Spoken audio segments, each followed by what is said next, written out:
and welcome to another live broadcast. I have the pleasure of introducing Mette tonight, and this is going to be such a good episode. We're actually streaming to 3 platforms tonight for the first time ever, so hopefully, nervous anticipation, we should be good. If you are listening, just drop some comments in, say hello, and let us know which platform you're listening in on. I wish we had a giveaway for the first YouTube and first Facebook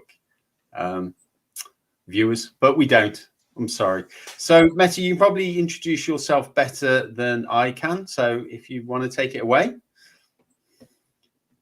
Yes. Thank you very much for inviting me, Greg. It's lovely.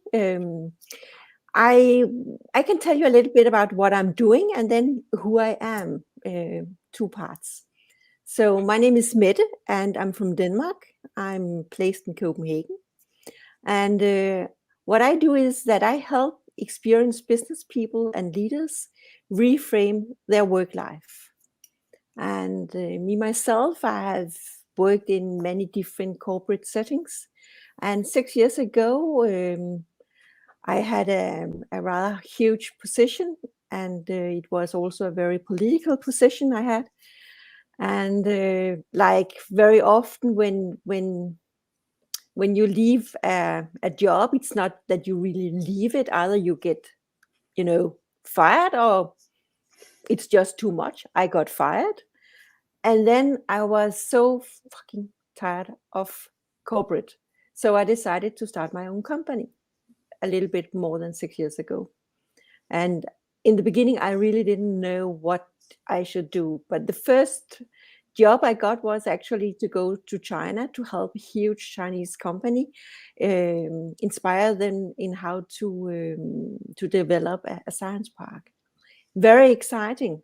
But this kind of projects, before you really earn money, you need to, it takes time.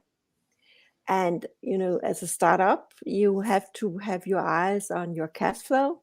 So when I was approached by a headhunter, I said, okay, 3 days a week, working as a headhunter, fine with me.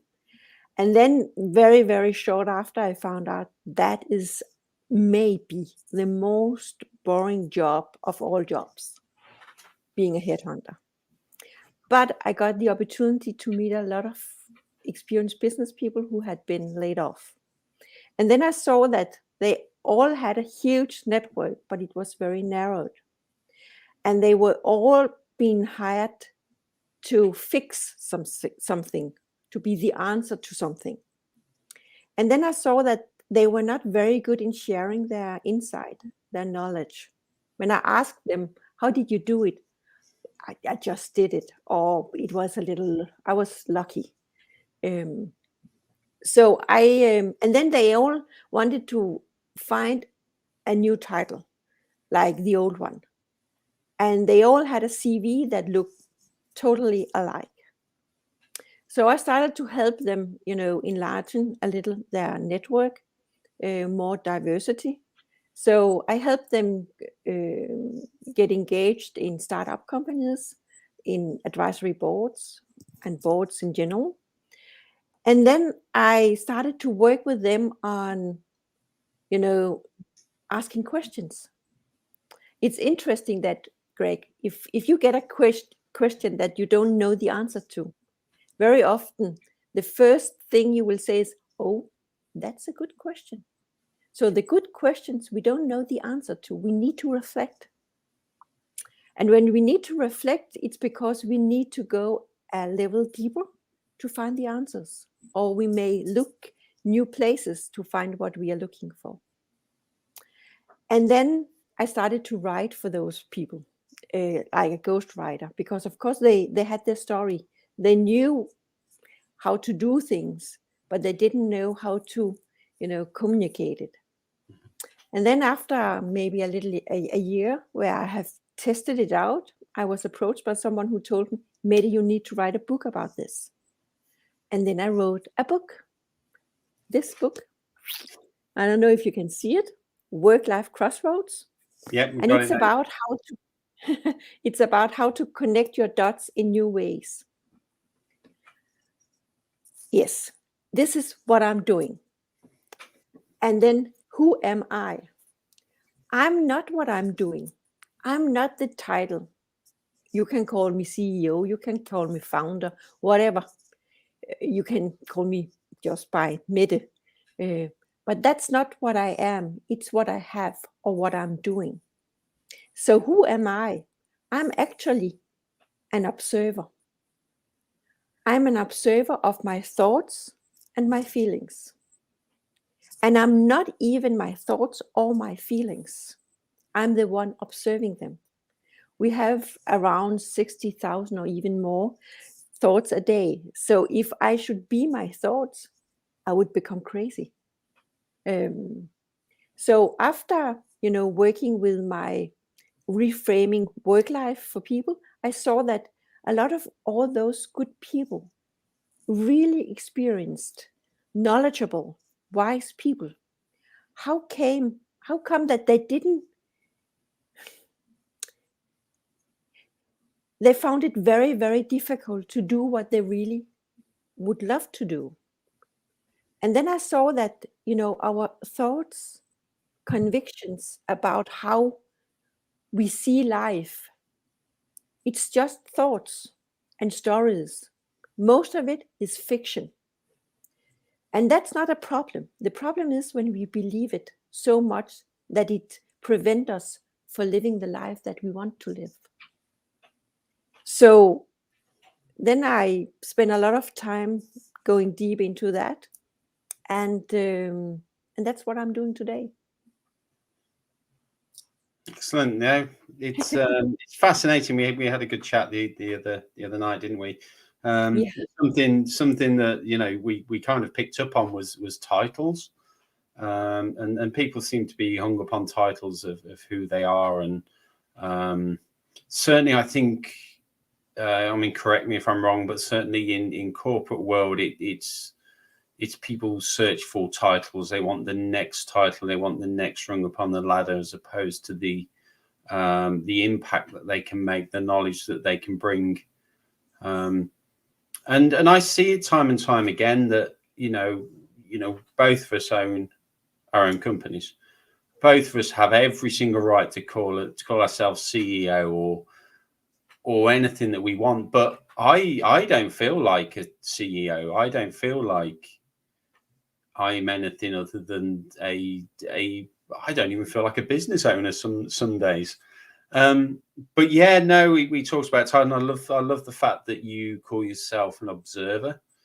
I think that's a very powerful thought. I gave a talk on subconscious and conscious for the global coaching global coaching conference a couple of months ago, and you're right, we have so many conscious thoughts going through our heads that if we actually were fixed on every single one of them, we wouldn't function. Not at all. We would become sick. Yeah, and it takes into account things like, we're talking, we're breathing, and these things that are kind of automatic that we do. But you're right, it's observing on our reactions as well, I suppose, the way that we react to certain events. Would that be right as well? If I understand you right, then for instance, a lot of my clients, when they come, they tell me that they had agreed with the board of directors that it was now they were not aligned with the strategy. My clients, they wanted to do something, and the board of directors wanted to do something else. So my client, in the beginning, they tell me, then I decided to leave. But after a little while, they tell me they didn't really decide to leave. They were asked to leave. But in their head, they had to tell themselves another story, because it was kind of shameful to be, asked to go. So, and that's the problem, because, we have reality. I've been laid off. And then on top of reality, we start to tell ourselves a story, a lie, make up fiction. So we spend a lot of energy convincing ourselves about, okay, I was not really laid off. It was more, I was, they were afraid of me. Or I was a woman, they wanted a man, or my age, or whatever. So then we spend a lot of energy on stuff that is not really serving us. And we start also to have feelings that is not very, nice to have. We become sad, angry, shameful, etc. So if we stop up there, and if we really take on the role as an observer, then we can, recognize a feeling which is not really serving us. And then behind this feeling, there is a thought that could be, okay, I was fired because I was not good enough. But okay, can I be 100% sure that that is correct? No, not 100% sure. Mm-hmm. Without this thought, I'm not good enough, in the concrete situation where I'm fired, how would I be? Okay, actually, I would be okay, because I just got, 6 months of pay. I don't need to go to work. And to be totally honest, for a little while, I have had this, maybe I should find a new job. So when we keep on to, what is, and we don't need to, build a fiction upon what is reality, then we can be free to, to look at the world as a canvas, my canvas. I'm going to be, the artist, painting my colors.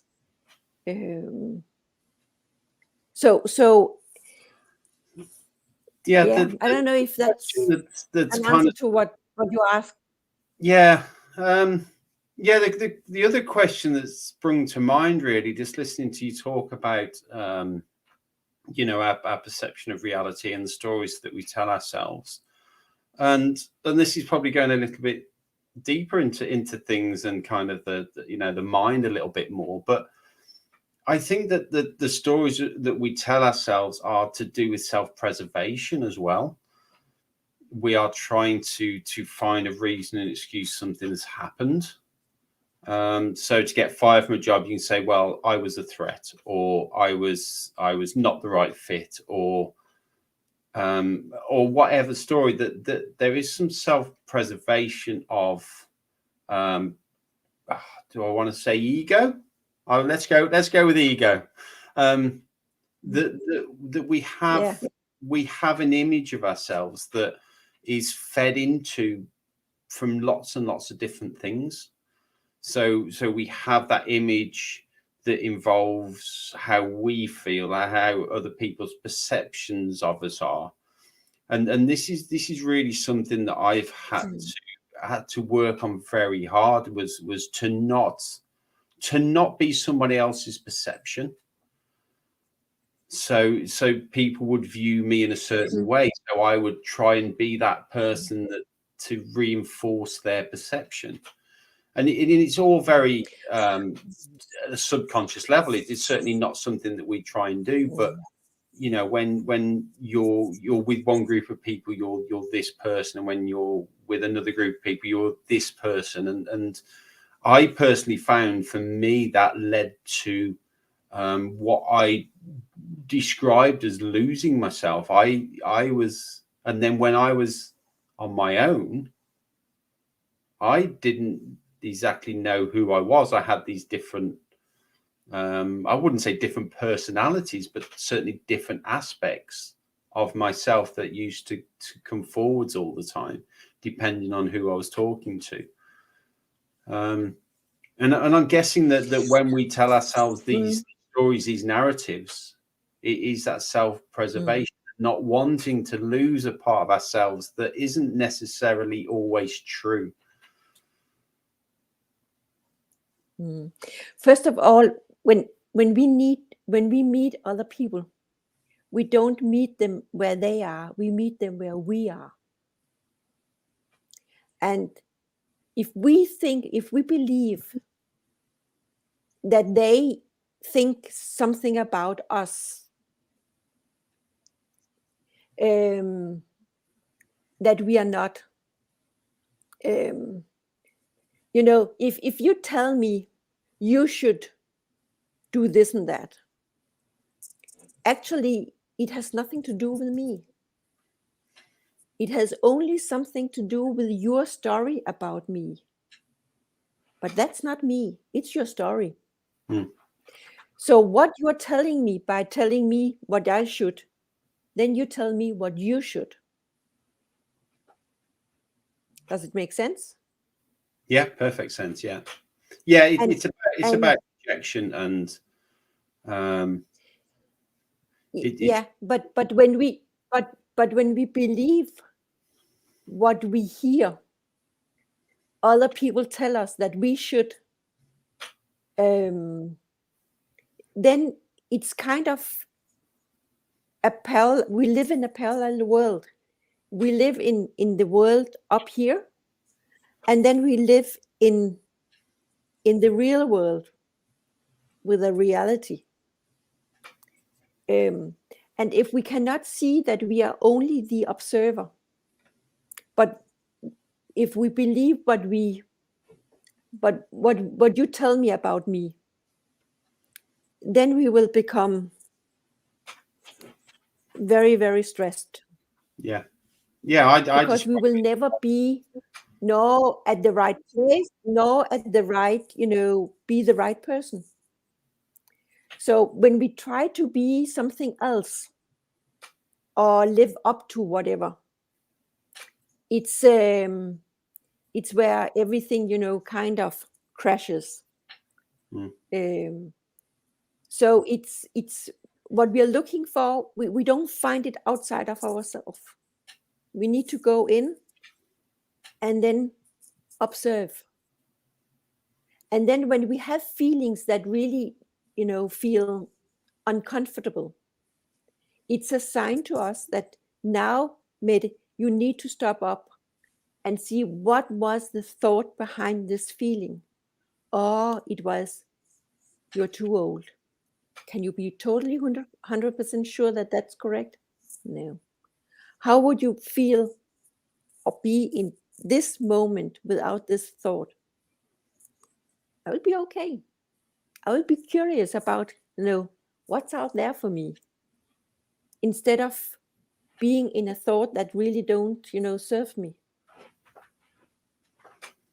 Yeah. So what is important here is that to recognize, a lot of people, they are so used to feeling sad, angry, on social media. There are so many angry people. They are so angry about, the government, about whatever. But actually, what they are angry about is not really the government or their spouses or whatever. They're angry about themselves, but they don't see it. Yeah. So they look for, a kind of solution, the wrong places, and that make them even more angry. So, I so see. When you say, and you can only blame one. You can only blame one if you're not happy, and it's actually yourself. Yeah. And on one hand, it makes life much easier because you do not depend on your spouse or your boss or whatever. But then on the other hand, it's also annoying because you cannot blame anyone except yourself. And that's can be a little annoying. That's a very hard thing to do. I see it. But when you start to, but when you start to think like this and to see that this is not really only something that counts for me, I come to realize that this is human, and you start to feel this freedom.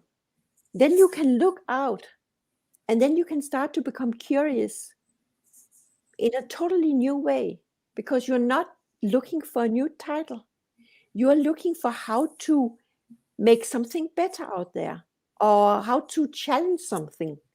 You don't need the title.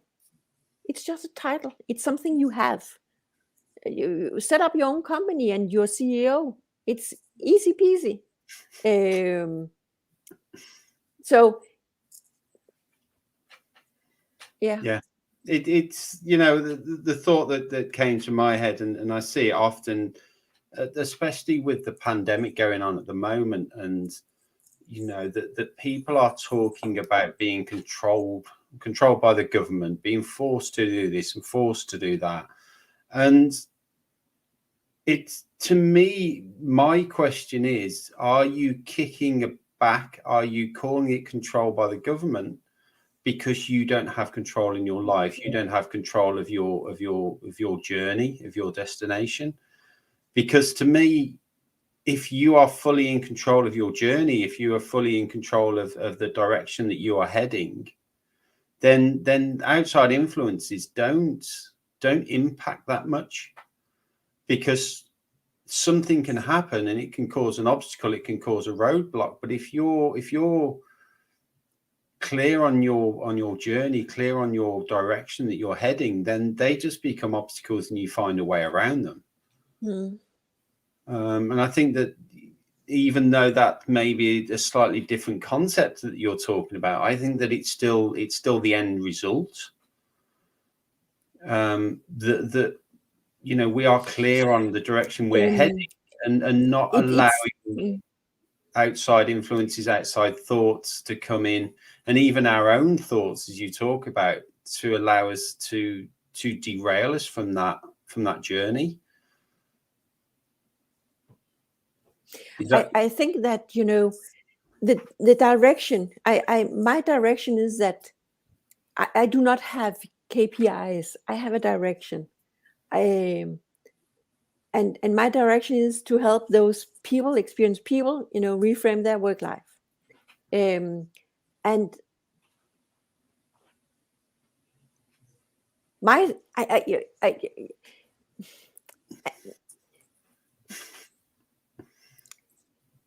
you know, what is important is that you are not really in control of anything. And knowing that is also a kind of being in control, because you don't need to be in control, because life happens. And then I can see that reality is often much kinder than the reality I create in my head. On top of reality, off top of what happened, I got fired. That's that. But when I start to, you know, make up fiction, make up stories about this and that, and in the future, past, future, then I can create hell. But if I look at, you know, the specific thing, I got 6 months salary. I spent it on starting my own company. I shouldn't commute, spend 4 hours a day commuting. Nice. So, you know, if I love what is, instead of making up a hell in my head, if I'm conscious about what's going on, then lives become really much kinder. And then you can experience, you know, the world. You can be curious. And when you become curious, you become also much more creative. and you become more interesting company. So yeah, when I talk about control, I'm not talking about strict control and setting yourself goals and targets the whole time. I'm talking about controlling who you want to become, controlling your, I think that kind of sums it up, controlling who you want to become, because at the end of the day, it's you that becomes that person. But I don't want to become anyone. I'm you know, I'm being lived. You have control to allow yourself to do that. Yeah, because I can see that's what I'm talking about, control. I'm not talking about the strict discipline, the strict. What I'm saying is that with control, you've got a choice. You've got the ultimate choice in your life and how you want to live it and who you want to be. And what I have control, what I can control is how I choose to handle things. Okay, I got fired, or I got divorced, or how do I choose to take it in?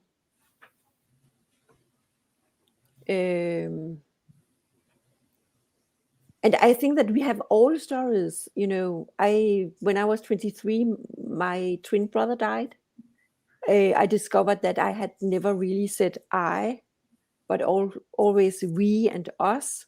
And then suddenly I was an I, me, alone.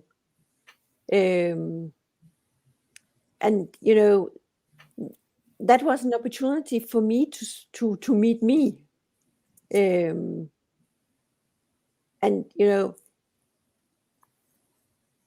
life happens while we are living. And I actually think that the art of living is, to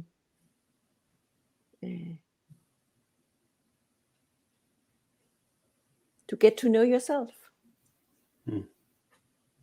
So that is, maybe that is actually my direction. It is to get to know myself, and by doing that, I get to know a lot of extremely good people who, just like me, are living to get to know themselves.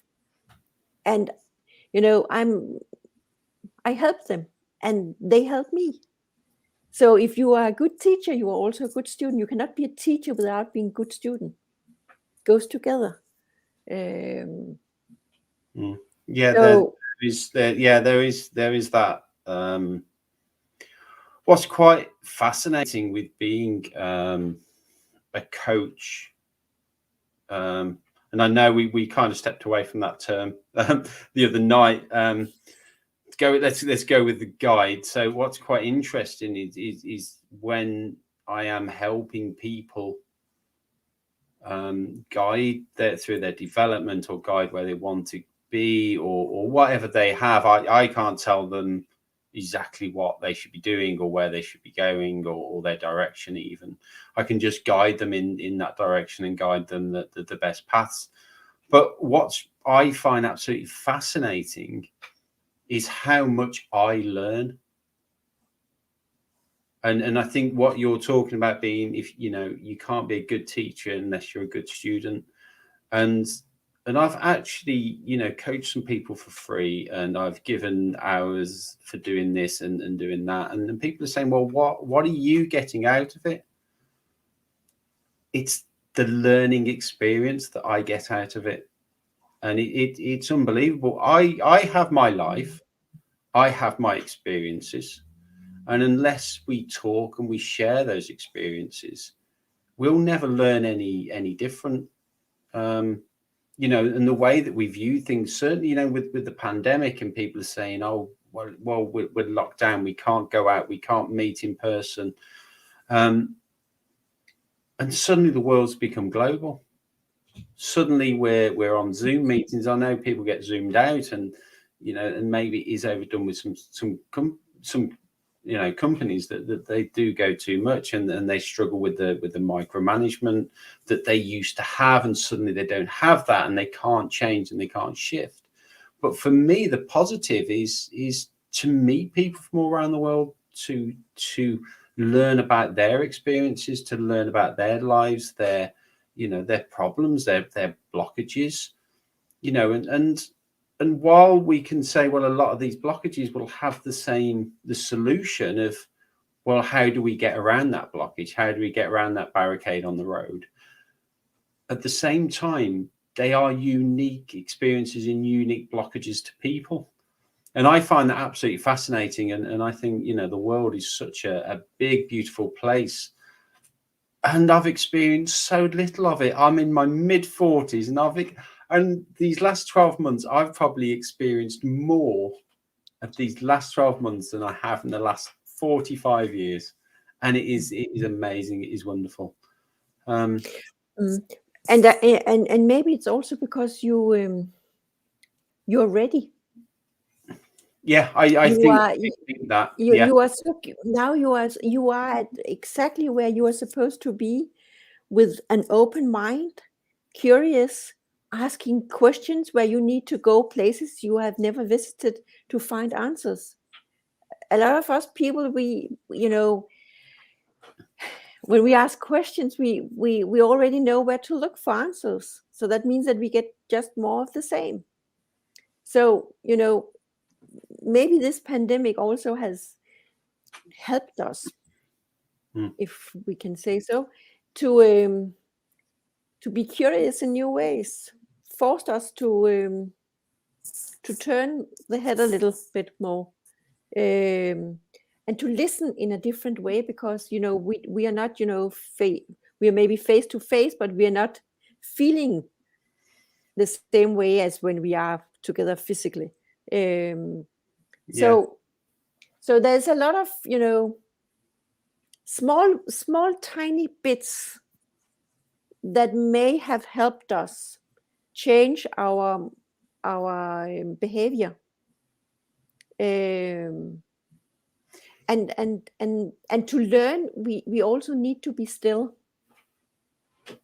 and actually we are not very still, even though that we may be still. In our heads, there's always something going on. There's a little someone asking a question, there's a little someone else answering, and then there's a third one out here looking at those two having something going on. And then suddenly you knock on the real person, Craig, saying something which is really a little annoying, because I have something going on here. I don't want to be disturbed. So we are surrounded by a lot of noise that we don't really listen to our, what's deep down trying maybe to tell us that we don't need to, keep on walking with this stone in our shoe. It's not normal. Get rid of it. But we have become kind of, used to that stone. So we think that it's totally normal, which it isn't. So and then we don't like to this stillness. It's too much. So when it's too still, we start to turn up the noise, drinking, running like hell, Iron Man, and I don't know, whatever, cannot be still, because we believe that our thoughts are who we are, but we are the observer. So when we really get to this point where we don't need to surround us with all this noise, we actually can, we become much more creative, we become much more open for new opportunities. And then when we meet people, they can feel that there's something going on. They become curious about us. And we ask questions that help that so that they can see that and hear that, wow, to ask those questions means that this person really knows something and can see something, and I want to see the same. So when we kind of let go of having to be this, having this title, because if I don't have this title of CEO, then I'm nobody. It's fake news. You have never been your title. You have never been your age. You have never been your gender. And age is an illusion. You know, for instance, now, what time is it? Here it's 10:30, a little bit more. Where you are, it's 1 hour earlier. Huh? Is it my time which is correct, or is it your time? It's a fiction. We have made it up, but we believe it, and it makes also our life a little easier, and it's, you know, fair and square. But there's notice, and don't let it, you know, imprison you. So when you can see it, you can let go, and then you can meet the world much more free, much kinder. But of course, it's a training. Thoughts. Yeah, and some really good thoughts, and especially when you know, we talk about time, and you know, it's a, I don't know, it's a measurement that is useful. It makes our lives easier to, but yeah, it's you know, I spend a lot of time in nature, and I take things back to nature a lot, and what happens there, because time doesn't exist. See, they have seasons when they're ready. The nights get dark when it's ready. The sun comes up when it's ready. It rains when it's ready. It snows when it's ready. You know, you don't discuss with it. You can't. If it's raining, you take on your umbrella, and then you go out and do your stuff. Yeah. And you know, we you know, it's us as human beings that put negative and positives on it. Oh, you know, the sun's out today. It's lovely and bright. I feel so much better. It's such a positive day. The sun's shining regardless. You know, it's the way that we react to it. And I think we discussed, you know, it was snowing in the UK last weekend, and you know, people saying, "Oh, it's snow again. It's going to disrupt this. It's going to disrupt that." The snow isn't come to disrupt your life. It's just happening, and we accept that it is what it is. And you know, until we put a negative or a positive on it, and once we realize that we can actually put negative or positive on it, then always choose the positive. It makes life so much nicer. But it comes down to thoughts and how we are. We've got 3 topics to discuss, and I keep popping in with that, oh, and this and that, and oh, which one should we go with? Because we've kind of covered a lot of them. I think something that we'll start with is how to ask questions. You've already spoken to this a little bit, and we certainly had a discussion of coming from, you know, the aspect of curiosity. And something that I learned quite a while ago, I read it and I questioned it at the time, and I pushed it, and I thought about it, and I tried it, and I thought about it, and it was a very simple statement, and it said, curiosity cancels all bias. It's impossible to be curious about something while being biased about it. Now, it made me think for a while, and I tried it, and it is true. It is so true. You know, I can't ask you a question and say, so tell me about when you got fired. I can ask you in a way where I've already got a preconceived notion of why you did. But when you ask it from a place of curiosity, so tell me about, and you're genuinely curious. You don't make assumptions. You can't carry bias. You can't have your own narrative. And I think, you know, when we talk about how to ask questions, it has to be from a place of genuine curiosity. And it's a fascinating thing to become genuinely curious. But now over to you, and kind of you're the I was going to be cheeky and call you the expert, because I know you probably won't like that title. But yeah, so talk about through how you kind of would ask questions, or certainly help people to learn how to ask questions. I think I will maybe answer your question by telling a little story. I have a very good friend in India, and he has an innovation office. And one day Tata came by. Tata is huge Indian company. And Tata told my friend here, we have a problem in India, and that is all the holes in the roads. We need to find out what we can do about it. Would you help us? And my friend, he reflected a little, and then he said, okay, yeah, we will take on the project, but what we will do is that we will try to find out how we can use the holes. Will you pay us to do that? And Tata said, yes. Okay. So then instead of, going to all those companies producing this black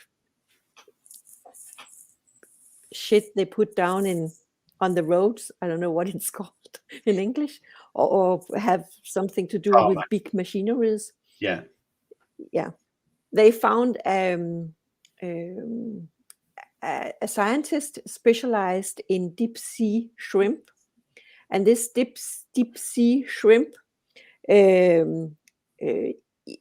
eat fish which is larger than itself, and it needs to eat the fish while the fish is alive. So when they meet down there under the water, suddenly the fish stands still and the shrimp starts to eat it.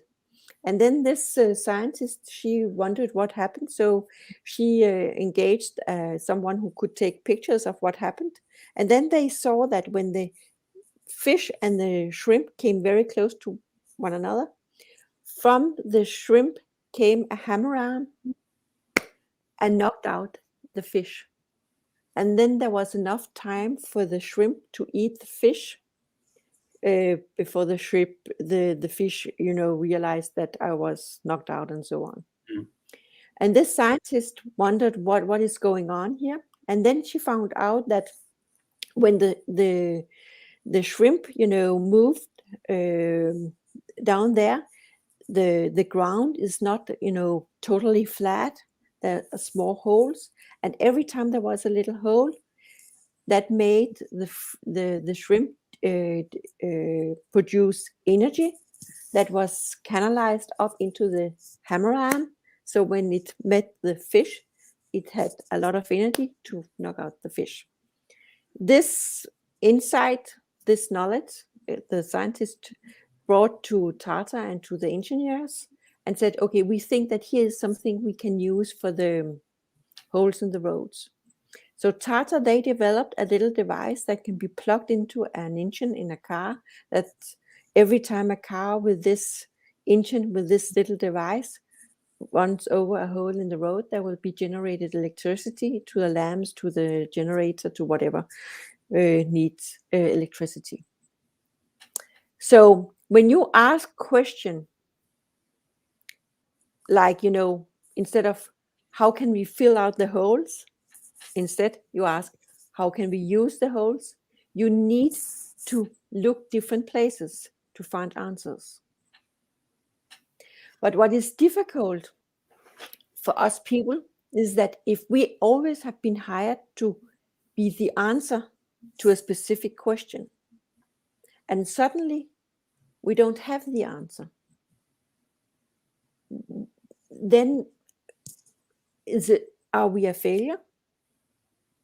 So the problem is that we have a system, we have an organization, we have corporate that do not ask people for how good questions they can come up with, but for how good answers they can come up with to specific problems. But in the future, those kind of people with the good answers for whatever, they are so much yesterday. Because what is needed is new solutions to old problems. And to find new solutions to old problems, we need to reframe questions. This reminds me of something that I've spoken about before, and it kind of plays into that. So this thing about critical thinking, and certainly the phrase "think outside the box." Now, for me, you've got a problem, it's in your box, and people say, well, you need to think outside of it. But as soon as you step outside, you're still focused on that box, you're still focused on that problem. And the phrase that I heard, and it's not a phrase that many people have heard, and it said, don't put yourself outside of the box, put yourself in a different box. So rather than looking Beautiful. at the problem box, put yourself inside a different box, because then that problem isn't your focus, it's something else. And I thought that was such a simple, powerful thing to say, put yourself inside a different box, view it completely differently, and certainly, it has lots of, that kind of phrase has lots of uses. So when you try and understand somebody, don't try and understand them from your perspective. Put yourself in their box and try and understand from inside of there. And it's the same with when you're saying that new solutions to old problems, it's because people are looking outside the box, but they're still looking at that box. You definitely have a point. And another little thing here is that, for instance, a lot of my clients, they have, as I said in the beginning, a huge network. They, maybe they have spent 20, 25, 30 years in the same industry. So all those people, they are very, to a certain extent, like-minded. They look at the world the same way. But when they are, invited into new types of groups with people, from other industries or, other kinds of backgrounds, then suddenly, they see themselves differently. And then they start to wonder, how come? What if? And that's also, related to how to become more creative. How to wonder. How come? What if? A lot of good people, they've been working in industries for years, but they never really, wonder how come that we keep on doing this and that. And we know that more of that will just generate more of what we don't know or what we don't want to. But still we do it. Why? It's what just if we conditioning is not wanting to be different. And sometimes I like this to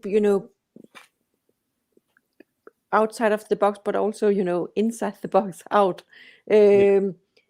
But also this diversity, and that would also be a suggestion from my side of to people listening here, that go out, talk to people you normally do not talk with.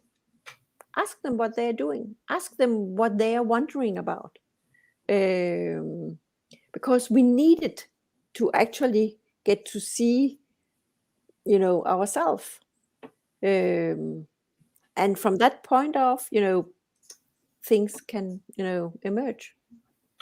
Yeah, I think that's a wonderful. But it makes sense what you said. Yeah, I think that it's the more diversity, the more curiosity we can expose ourselves to, the more learning opportunities are, and that's also important, that we have to be open to that learning. Many years ago, I had a wonderful mentor in industry, and he was wonderful. He guided me through a lot of things, but I realized a lot of the things he was helping me with were answers to the questions that a lot of people had. So he would help me find, you know, that solution or that answer, and then suddenly I realized that 2 or 3 people had that question. So even though I classed him as one of, you know, a really good mentor, he was still leading me along the path that you were talking about, of the same questions, the same solutions, but it's knowing the answers to the questions, because there are set questions. And before, and I think that you know, we live also in another time now. So, you know, maybe that worked well yesterday, but tomorrow, because also of the complexity, we definitely need to look in new places to find, you know, solutions. And to do that, we need to come up with new types of questions, because if not, we will just keep on looking the same places, and that will not work. That will not work. Yeah, that's and that really means also that we need to learn. We need to learn also to be comfortable not knowing. Yeah. No, I think that's really interesting, coming up with new types of questions.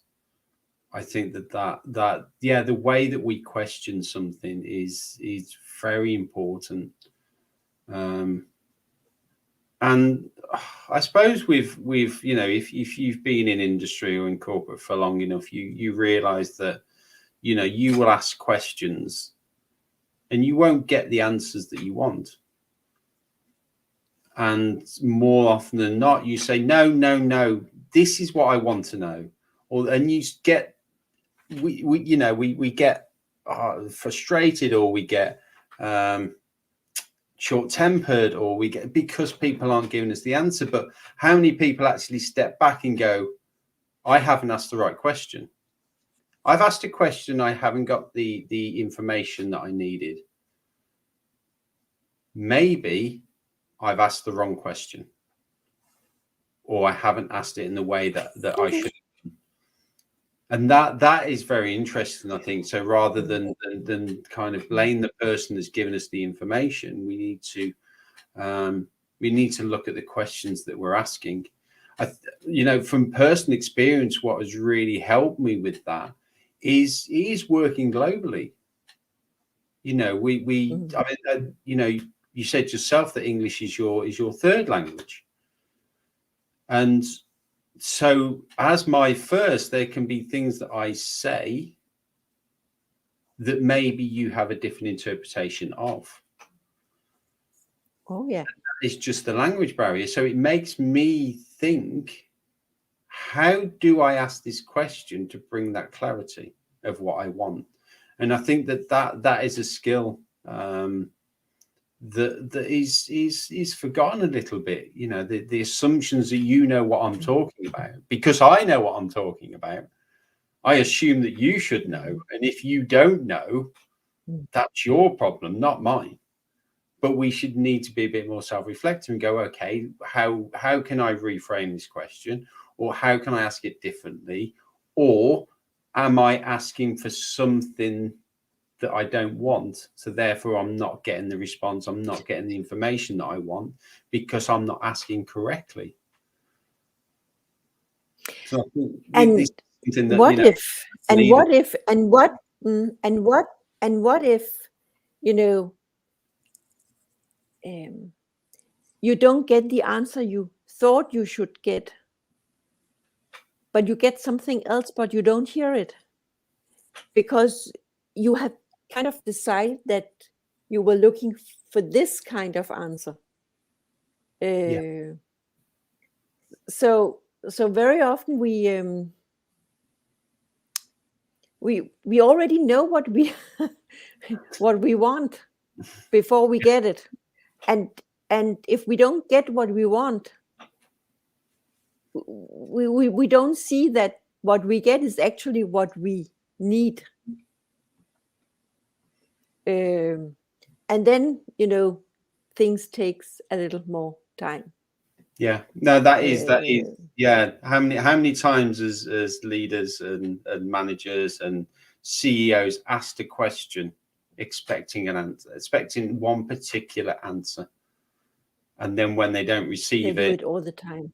Yeah, and then when they don't receive it, it's on the other person because they're wrong. It's almost like a quiz show sometimes, isn't it? But there's not a multiple choice answers. But no, it is, and I think that's a great takeaway. Is to have a look at how we're asking the questions. If we don't receive the information that we want, we need to think about how we've asked. I think that's a good one. But the next thing, I think these are all so linked that it's absolutely fascinating. This is kind of why I was a bit wondering where we could bounce around with this. Because how we ask questions, it comes down to our imagination and creativity as well. And we spoke about this, that I grew up through my career being KPI led, process driven. Things were right or they were wrong, and I never considered myself to be a creative person, and I certainly never thought that I had a huge imagination. And it's only since the last few years that when I really kind of started focusing on my own development, and I started reading again, and I started writing, and all of a sudden it was kind of, and then I worked a lot on vision. So vision of who I could be, who what would be my ideals, what would be what are my values, what are and I went through all of this process, and then I realized actually I have imagination and I have creativity. And to link back into an hour ago, it was the thoughts in my head telling me that I didn't have them. Because I can't draw. I can't, suddenly, my daughter says, "Oh, should we do some drawing? Should we do some coloring in?" And I say, "Yeah, sure, no problem." And she says, "What should we draw?" And I go, "I don't know. What do you want to draw?" And because my imagination is still very limited, that I still haven't fully opened that. And certainly, from a creativity side, I'm just starting to learn, actually, because I'm not an artist, because I'm not musical, I've limited myself to my creativity, thinking, well, that is the traditional, creative. But you don't need to be. But you don't need to be, Greg. It's small steps. Asking questions. Walk. You may, when you go home from work, take another road. Use your head differently. It's not you with a huge canvas and like Picasso. It has nothing to do with that. No. It has something to do with curiosity. and wanting to know, wanting to learn. Even a finance dude can be very creative, and I don't mean with the numbers. Yes. But but no. but I have clients that are really very, very number oriented, but now they start to look at the world in a creative way, because they're starting to wonder, what if, how come? So creativity is not just it's a way of looking at the world and yourself. Yeah, no, yeah, it is. I've had to remove so many barriers around this. It's amazing.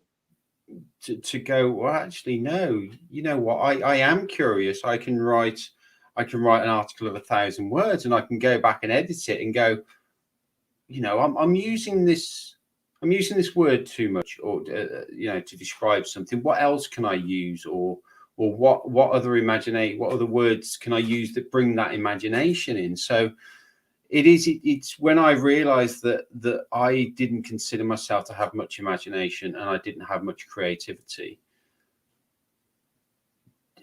All I knew, just a story you told yourself that you believed in. Exactly. And it's to remove that barrier, that mental barrier, to say, well, I've called myself this. So if I've called myself this, and then when you become aware of it, yeah, very much so.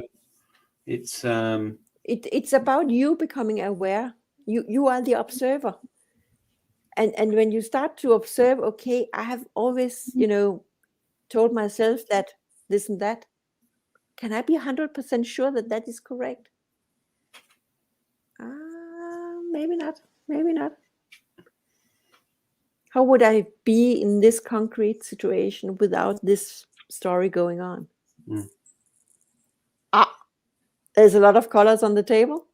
I have a daughter, very, very, very keen on doing stuff with me.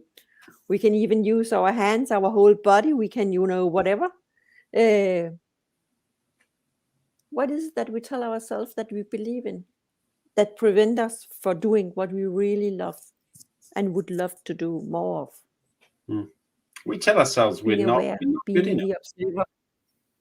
We tell ourselves we're not good enough at this particular discipline, that it's a weakness, that we shouldn't have weaknesses. Can you be 100% sure that that is correct?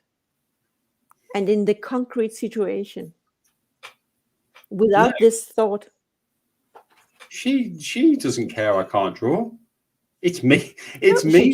I'm sure that she will tell you, wow, Dad, that is an amazing cow. It can be that you thought that it was, a house. I don't know. But whatever, it doesn't matter really. No. It's in the journey. It's in the direction. It's the enjoyment of that moment. It's not unfolding life, unfolding you.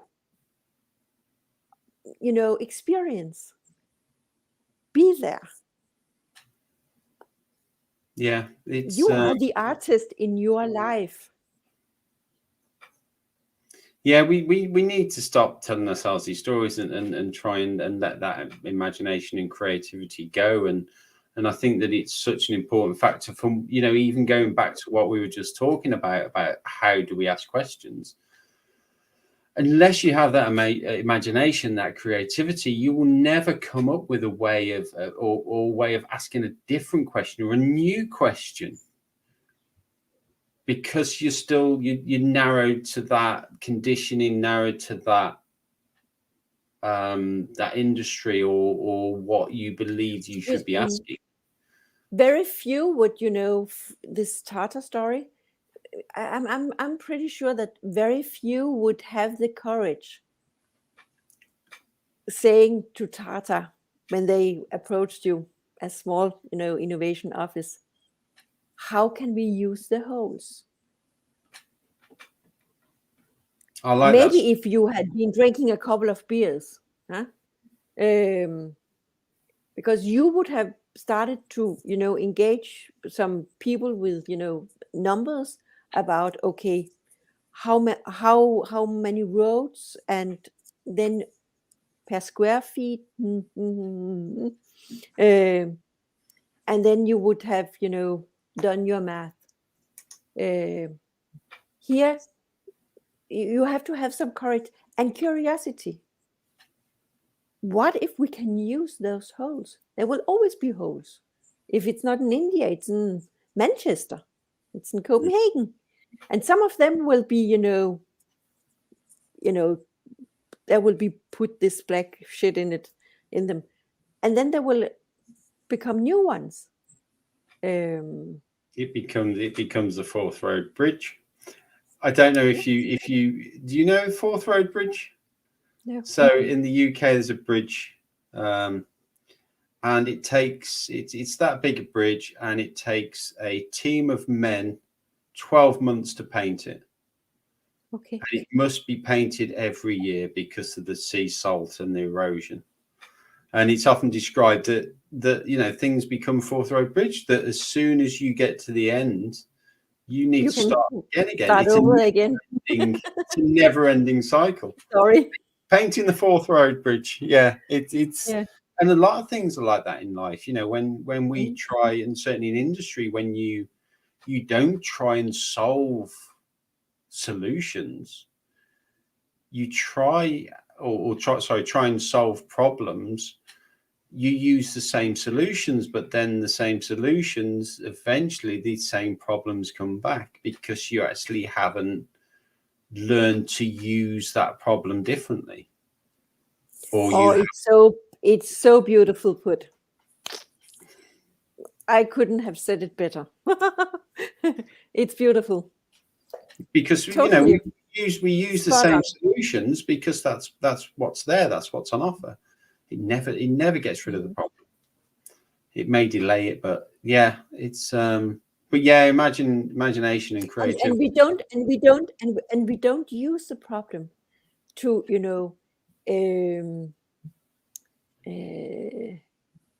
to help us become even more creative or more innovative. That's creativity, framed in my world. So we don't use it. We just repeat.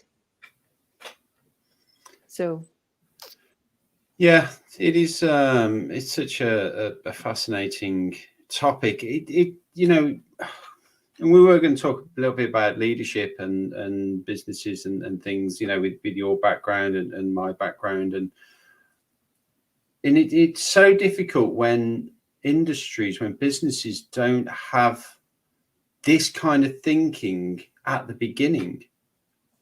It's all, we need results, we need this, we need that. So to think differently is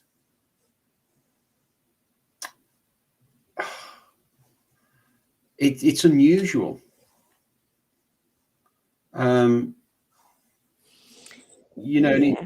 There's I need to get back into it, but the black box thinking of actually they use in aviation, and it's not about why did the plane crash. Oh, because the engine failed. Well, why did the engine fail? And and it's taking it back to that, maybe that one bolt that snapped. But how many times do companies do this? And I know in quality systems you've got 8D, and this is designed to get to the root of the problem. But then how many people actually fix that problem and not just do an 8D to appease their customers or appease the system or appease the process? How often is it actually used to change or to uncover a new solution? It takes time, and I think that I can see that some of the companies I am working with rather large companies. But what they do is that they actually partner up with startup companies, because they have a certain way of, they're not very linear in their way of innovating or running their business. So they try to team up with those companies to get some of their way of doing. But then, of course, there's the challenge, because they have a certain systemic thinking, the larger companies, and how to develop and at the same time keep on doing the same business as yesterday. So, but some of the companies I'm working with, they're pretty good at it, because they know that they need to, and they start in a corner, and then they grow it. And it's also about the culture. And strategy eats culture for breakfast. So they it demands, really. This is what it demands: imagination and Yeah. creativity. Yes, and a lot of courage, because you cannot be in control. And corporate, they need to be in control. They feel the need to be in control, even though that they are not really much of the time in control, but they don't really know it. Again, So it comes down to that word guide as well, doesn't it? That the corporate are, even the CEO, as much as they want to control the company, their CEO, in essence, they are a guide, but they can only guide so much, and then other people take over and have to guide what they're part of it. I suppose it's like a captain of a ship that he can only guide where they're going, but he's then relying on every other crew member to know their destination and their role in it. But yeah, the imagination, creativity, it all comes back down to that if people don't have that, and as you say, courage to be different, courage to do something differently. And there are some amazing companies out there, and I'm not going to tar them with all the same brush, but again, this is what I've seen a lot, that people say, Google, what a fantastic company. And I know someone that works there, and I've learned quite a bit about their culture and stuff. But I hear businesses going, Google, they're such a fantastic company, and I say, well, what makes them fantastic? Oh, well, it's this element, or it's this element. And I said, well, if you think that this element makes Google so good, why aren't you doing it in your company? Because it won't fit.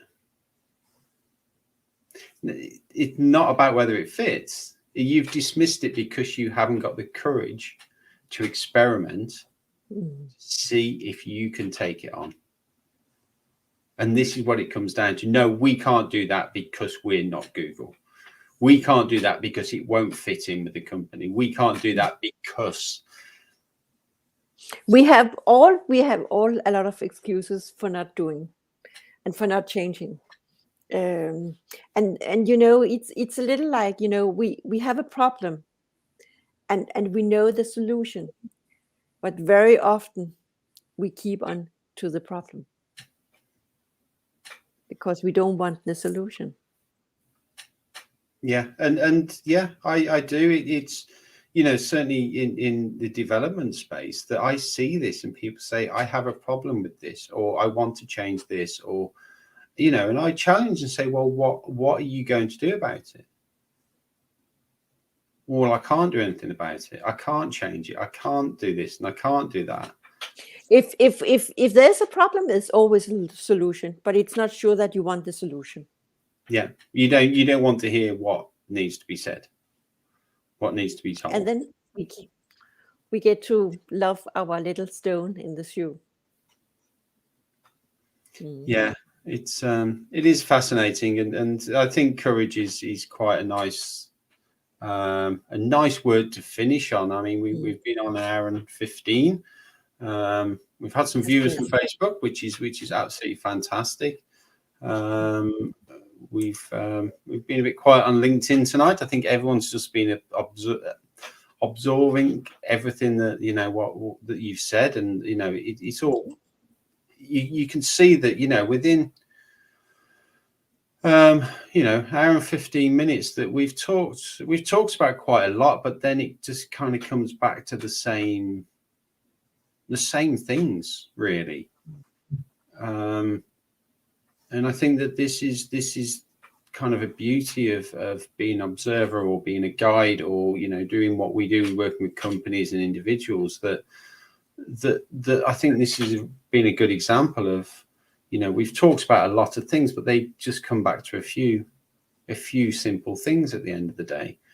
But yeah, I think courage is a fantastic word to finish on, because we all need a little bit more courage. We all need to be a little bit braver and be willing to fail. I don't like the word fail, but to not get it right. Let's drop fail. We need a bit more courage to say, I am going to try it, and if it's not right, if it doesn't work out, it doesn't work out. I maybe I may say something. Sorry. It's a little like, this failure thing. What if I'm a true believer in that we have already passed our exam. When we came here into life, we passed. There's nothing more to pass. We have already passed. So whatever comes now, exams, it's just a little on top of the ice cream. Lovely, but the ice is still there. So we don't need to show or to prove anything. We have already proved us. We are human beings, first and foremost. And failure, it is what is a failure? What is a failure? It's a word I don't like. That's what a failure is. Because but what is it? It's something that hasn't worked out. But like are you sure? Can you be 100% sure that it hasn't worked out? No, because I'm giving you definition. But if something hasn't worked out, you should still have learned. It's a learning experience. And you don't know if it hasn't worked out. No. Okay, can be I didn't get this client. I failed. Can I be 100% sure I failed? I didn't get this client. There must be something else great, waiting for me. So if I had got this client, I would not have been ready for what's waiting for me. This failure thing, it's over something. Yeah, I have got a real issue. I see so many people glorifying failure, celebrating failure. These quotes: to be successful, you've got to have failed at some point. And but again, there, what is it to be successful? My definition? My definition of success is to be fulfilled. That's a very good beginning. And that is where I am at right now. You are exactly where you're supposed to be. We all are, actually. Yeah, I know. I do. I was going to come back to this actually, because we mentioned it. We could be going on another half an hour now. Yeah, I think so too. Maybe we should finish now and go to bed. It's funny when you see this, and I see. What would you tell your 18-year-old self? What would you what advice would you give to yourself at the start of the career? And my answer has always been the same. The advice I would give to my younger self is, it will happen when it's ready to happen. And I do believe that. I am, mid-40s. I am running my own business. I am starting to understand what my purpose is. I'm starting to understand how to get fulfillment. Could I have done that 10 years ago? No. Could I have done that 2 years ago? Probably not. So I'm with you that I think that life happens when life needs to happen, and we go with it. And we shouldn't look for those failures. We shouldn't look for those successes. We should go, again, happiness is a word that I don't use that often, because I think happiness is a byproduct of being who we are. You can't go out and buy happiness.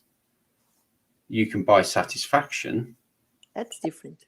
But that's different. And I think a lot of people confuse satisfaction with happiness. I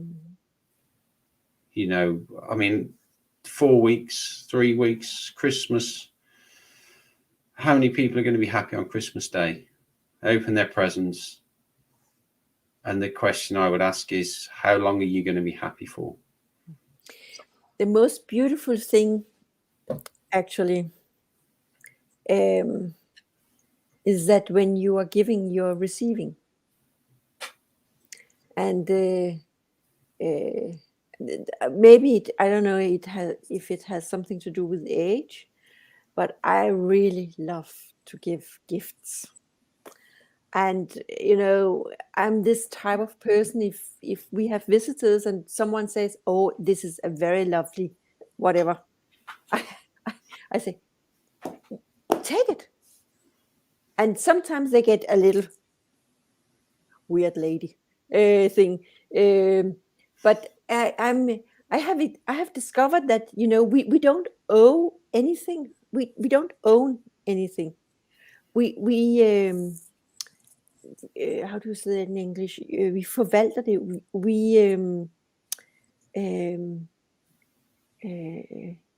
We have it for a certain time, and then we hand it over.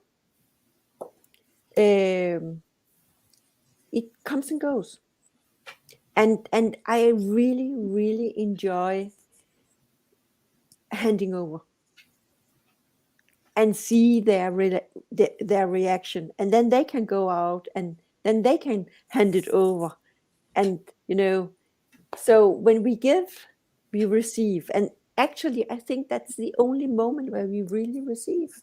It's when we give. Yeah, it's very amazing. much. And it's amazing.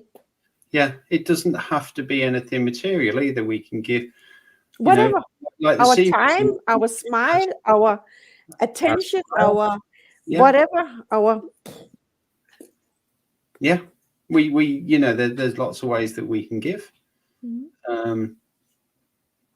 And we should give more, and then we will receive more.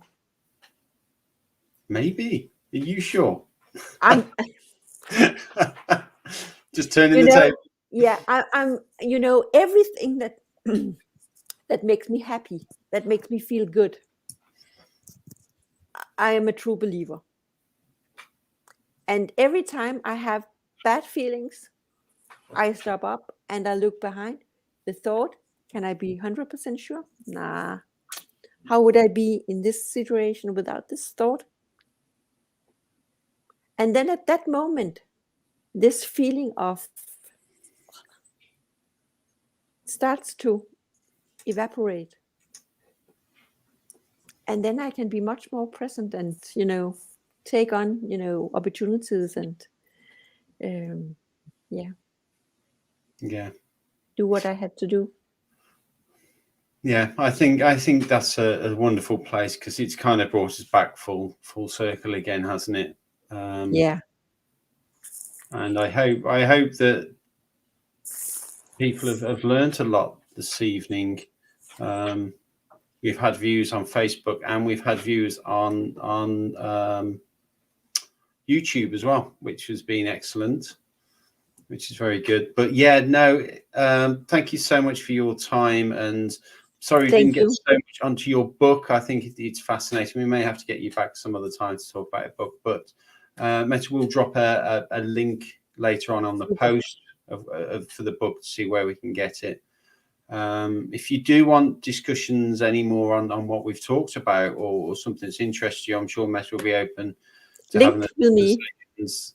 I'll be open to have those conversations. If you want me to put you in touch with Mette, then please do that as well. If you know, because obviously I'm aware that this is going out onto my some of my social media platforms. So yeah, so if you want to talk to Mette, then please, you know, drop me a message, and I'll put you in touch. I'm more than happy to do that. So thank you so much, Mette. Thank you for your time. Thank you for been very enlightening again, which it always is. So we'll say good night, and thank you so much. Thank you. You're welcome.